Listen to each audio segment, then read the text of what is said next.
प्रिय भक्तजनों, आज हम श्रीमद् भगवत गीता का 11वां अध्याय श्रवण करेंगे। अर्जुन बोले, मुझ पर अनुग्रह करने के लिए आपने जो परम गोपनीय अध्यात्म विषयक वचन अर्थात उपदेश कहा है, उससे मेरा यह अज्ञान नष्ट हो गया है। क्योंकि हे कमल नेत्र, मैंने आपसे भूतों की उत्पत्ति और प्रलय विस्तार पूर्वक सुने हैं तथा आपकी अविनाशी महिमा भी सुनी है। हे परमेश्वर, आप अपने को जैसा कहते हैं यह ठीक ऐसा ही है, परंतु हे पुरुषोत्तम, आपके ज्ञान, ऐश्वर्य, शक्ति, बल, वीर्य और तेज से युक्त ऐश्वर्य रूप को मैं प्रत्यक्ष देखना चाहता हूँ। हे प्रभु, उत्पत्ति, स्थिति और प्रलय तथा अंतर्यामी रूप से शासन करने वाला होने से भगवान का नाम प्रभु है। यदि आप मेरे द्वारा आपका वह रूप देखा जाना शक्य है, ऐसा आप मानते हैं, तो हे योगेश्वर, उस अविनाशी स्वरूप का मुझे दर्शन कराइए। श्री भगवान बोले, हे पार्थ, अब तू मेरे सैकड़ों हजारों नाना प्रकार के और नाना वर्ण तथा नाना आकृति वाले अलौकिक रूप को देख। हे भरतवंशी अर्जुन, तू मुझ में आदित्यों को अर्थात अदिति के 12 पुत्रों को, 8 वसुओं को और 11 रुद्रों को, दोनों अश्वनी कुमारों को और 49 मरुद्रणों को देख तथा और भी बहुत से पहले ना देखे हुए आश्चर्यमय रूपों को देख। हे अर्जुन, अब इस मेरे शरीर में एक जगह स्थित चराचर सहित संपूर्ण जगत को देख तथा और भी जो कुछ देखना चाहता हो सो देख, परंतु मुझको तू इन अपने प्राकृतिक नेत्रों द्वारा देखने में निसंदेह समर्थ नहीं है। इसी से मैं तुझे दिव्य अर्थात अलौकिक चक्षु देता हूँ। इससे तू मेरी ईश्वरीय योग शक्ति को देख। संजय बोले, हे राजन, महायोगेश्वर और सब पापों के नाश करने वाले भगवान ने इस प्रकार कहकर उसके पश्चात अर्जुन को परम ऐश्वर्य युक्त दिव्य स्वरूप दिखलाया। अनेक मुख और नेत्रों से युक्त, अनेक अद्भुत दर्शनों वाले, बहुत से दिव्य भूषणों से युक्त और बहुत से दिव्य शस्त्रों को धारण किए हुए और दिव्य गंध का सारे शरीर में लेप किए हुए, सब प्रकार के आश्चर्यों से युक्त, सीमा रहित और सब ओर मुख किए हुए विराट स्वरूप परमदेव परमेश्वर को अर्जुन ने देखा। आकाश में 1000 सूर्यों के एक साथ उदय होने से उत्पन्न जो प्रकाश हो, वह भी उस विश्व रूप परमात्मा के प्रकाश के सदृश कदाचित ही हो। पांडुपुत्र अर्जुन ने उस समय अनेक प्रकार से विभक्त अर्थात पृथक पृथक संपूर्ण जगत को देवों के देव श्री कृष्ण भगवान के उस शरीर में एक जगह स्थित देखा। उसके अनंतर आश्चर्य से चकित और पुलकित शरीर अर्जुन प्रकाश में विश्व रूप परमात्मा को श्रद्धा भक्ति सहित सिर से प्रणाम करके हाथ जोड़कर बोले। अर्जुन बोले, हे देव, मैं आपके शरीर में संपूर्ण देवों को तथा अनेक भूतों के समुदाय को, कमल के आसन पर विराजित ब्रह्मा को, महादेव को और संपूर्ण ऋषियों को तथा दिव्य सर्पों को देखता हूँ। हे संपूर्ण विश्व के स्वामिन, आपको अनेक भुजा, पेट, मुख और नेत्रों से युक्त तथा सब ओर से अनंत रूपों वाला देखता हूँ। हे विश्व रूप, मैं आपके न अंत को देखता हूँ, न मध्य को और न आदि को ही। आपको मैं मुकुट युक्त, गदा युक्त और चक्र युक्त तथा सब ओर से प्रकाशमान तेज के पुंज, प्रज्वलित अग्नि और सूर्य के सदृश ज्योति युक्त, कठिनता से देखे जाने योग्य और सब ओर से अप्रमेय स्वरूप देखता हूँ। आप ही जानने योग्य परम अक्षर अर्थात परब्रह्म परमात्मा है। आप ही इस जगत के परम आश्रय हैं। आप ही अनादि धर्म के रक्षक हैं। आप ही अविनाशी सनातन पुरुष है, ऐसा मेरा मत है। आपको आदि अंत और मध्य से रहित, अनंत सामर्थ्य से युक्त, अनंत भुजा वाले, चंद्र सूर्य रूप नेत्रों वाले, प्रज्वलित अग्नि रूप मुख वाले और अपने तेज से इस जगत को संतृप्त करते हुए देखता हूँ। हे महात्मन, यह स्वर्ग और पृथ्वी के बीच का संपूर्ण आकाश तथा सब दिशाएं एक आप से ही परिपूर्ण हैं तथा आपके इस अलौकिक और भयंकर रूप को देखकर तीनों लोग अति व्यथा को प्राप्त हो रहे हैं। वे ही देवताओं के समूह आप में प्रवेश करते हैं और कुछ भयभीत होकर हाथ जोड़े आपके नाम और गुणों का उच्चारण करते हैं तथा महर्षि और सिद्धों के समुदाय कल्याण हो ऐसा कहकर उत्तम उत्तम स्तोत्रों द्वारा आपकी स्तुति करते हैं।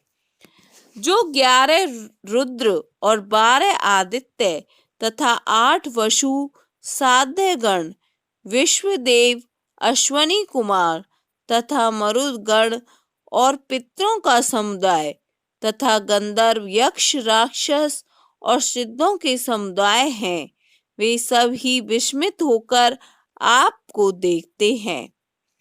हे महाभाव, आपके बहुत मुख और नेत्रों वाले, बहुत हाथ, जंघा और पैरों वाले, बहुत उदरों वाले और बहुत सी दाढ़ों के कारण अत्यंत विकराल महान रूप को देखकर सब लोग व्याकुल हो रहे हैं तथा मैं भी व्याकुल हो रहा हूँ। क्योंकि हे विष्णु, आकाश को स्पर्श करने वाले दैदीप्यमान, अनेक वर्णों से युक्त तथा फैलाए हुए मुख और प्रकाशमान विशाल नेत्रों से युक्त आपको देखकर भयभीत अंतःकरण वाला मैं धीरज और शांति नहीं पाता हूँ। दाढ़ों के कारण विकराल और प्रलय काल की अग्नि के समान प्रज्वलित आपके मुखों को देखकर मैं दिशाओं को नहीं जानता हूँ और सुख भी नहीं पाता हूँ। इसलिए हे देवेश, हे जगन निवास, आप प्रसन्न हो।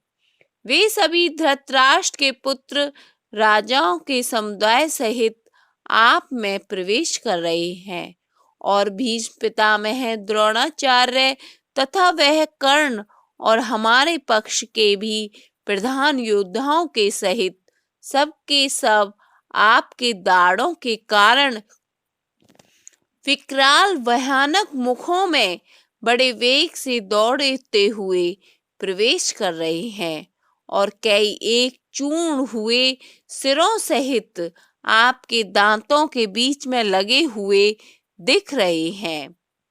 जैसे नदियों के बहुत से जल के प्रवाह स्वाभाविक ही समुद्र के ही सम्मुख दौड़ते हैं अर्थात समुद्र में प्रवेश करते हैं, वैसे ही वे नरलोक के वीर भी आपके प्रज्वलित मुखों में प्रवेश कर रहे हैं। जैसे पतंग मोहवश नष्ट होने के लिए प्रज्वलित अग्नि में अति वेग से दौड़ते हुए प्रवेश करते हैं, वैसे ही ये सब लोग भी अपने नाश के लिए आपके मुखों में अतिवेग से दौड़ते हुए प्रवेश कर रहे हैं। आप उन संपूर्ण लोकों को प्रज्वलित मुखों द्वारा ग्रास करते हुए सब ओर से बार बार चाट रहे हैं। हे विष्णु, आपका उग्र प्रकाश संपूर्ण जगत को तेज द्वारा परिपूर्ण करके तपा रहा है। मुझे बतलाइए कि आप उग्र वाले रूप वाले कौन हैं? हे देवों में श्रेष्ठ, आपको नमस्कार है। आप प्रसन्न होइए। आदि पुरुष, आपको मैं विशेष रूप से जानना चाहता हूँ, क्योंकि मैं आपकी प्रवृत्ति को नहीं जानता। श्री भगवान बोले, मैं लोकों का नाश करने वाला बड़ा हुआ महाकाल हूँ। इस समय इन लोकों को नष्ट करने के लिए प्रवृत्त हुआ हूँ। इसलिए जो प्रतिपक्षियों की सेना में स्थित योद्धा लोग हैं, वे सब तेरे बिना भी नहीं रहेंगे, अर्थात तेरे युद्ध ना करने पर भी इन सब का नाश हो जाएगा। अतएव तू उठ, यश प्राप्त कर और शत्रुओं को जीतकर धन धान्य से संपन्न राज्य को भोग। ये सब सूरवीर पहले ही से मेरे द्वारा मारे गए हुए हैं। हे सव्यसाचिन, बाएं हाथ से भी बाण चलाने का अभ्यास होने से अर्जुन का नाम सव्यसाची हुआ था। तू तो केवल निमित्त मात्र बन जा। द्रोणाचार्य और भीष्म पितामह तथा जयद्रथ और कर्ण तथा और भी बहुत से मेरे द्वारा मारे हुए सूरवीर योद्धाओं को तू मार। भय मत कर, निसंदेह तू युद्ध में वैरियों को जीतेगा, इसलिए युद्ध कर। संजय बोले। केशव भगवान के इस वचन को सुनकर मुकुटधारी अर्जुन हाथ जोड़कर कांपते हुए नमस्कार करके फिर भी अत्यंत भयभीत होकर प्रणाम करके भगवान श्री कृष्ण के प्रति गद्यवाणी से बोले। अर्जुन बोले, हे अंतर्यामिन, यह योग्य ही है कि आपके नाम, गुण और प्रभाव के कीर्तन से जगत अति हर्षित हो रहा है और अनुराग को भी प्राप्त हो रहा है, तथा भयभीत राक्षस लोग दिशाओं में भाग रहे हैं और सब सिद्ध गणों के समुदाय नमस्कार कर रहे हैं। हे महात्मन, ब्रह्मा के भी आदिकर्ता और सबसे बड़े आपके लिए भी वे कैसे नमस्कार ना करें, क्योंकि हे अनंत, हे देवेश, हे जगन निवास, जो सत, असत और उनसे परे अक्षर अर्थात सच्चिदानंद घन ब्रह्म है, वह आप ही हैं। आप आदिदेव और सनातन पुरुष हैं। आप इन जगत के परम आश्रय और जानने वाले तथा जानने योग्य और परम धाम हैं। हे अनंत रूप, आपसे यह सब जगत व्याप्त अर्थात परिपूर्ण है।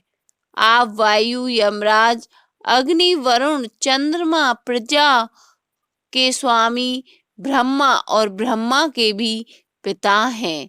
आपके लिए हजारों बार नमस्कार नमस्कार हो। आपके लिए फिर भी बार बार नमस्कार नमस्कार। हे अनंत सामर्थ्य वाले, आपके लिए आगे से और पीछे से भी नमस्कार। हे सर्वात्मन, आपके लिए सब ओर से ही नमस्कार, क्योंकि अनंत पराक्रमशाली आप समस्त संसार को व्याप्त किए हुए हैं। इससे आप ही सर्वरूप हैं। आपके इस प्रभाव को ना जानते हुए आप मेरे सखा हैं, ऐसा मानकर प्रेम से अथवा प्रमाद से भी मैंने हे कृष्ण, हे यादव, हे सखे, इस प्रकार जो कुछ बिना सोचे समझे हठात कहा है।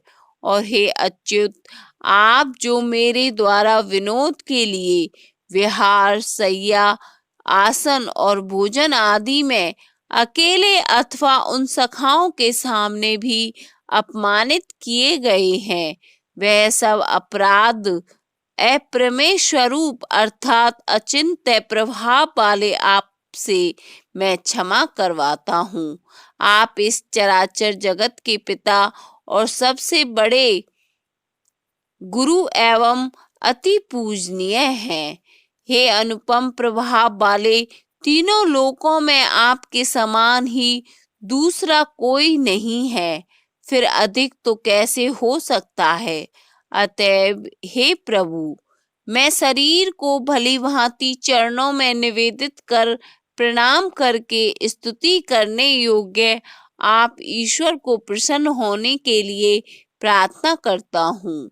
हे देव पिता, जैसे पुत्र के, सखा जैसे सखा के और पति जैसे प्रियतमा पत्नी के अपराध सहन करते हैं, वैसे ही आप भी मेरे अपराध को सहन करने योग्य हैं।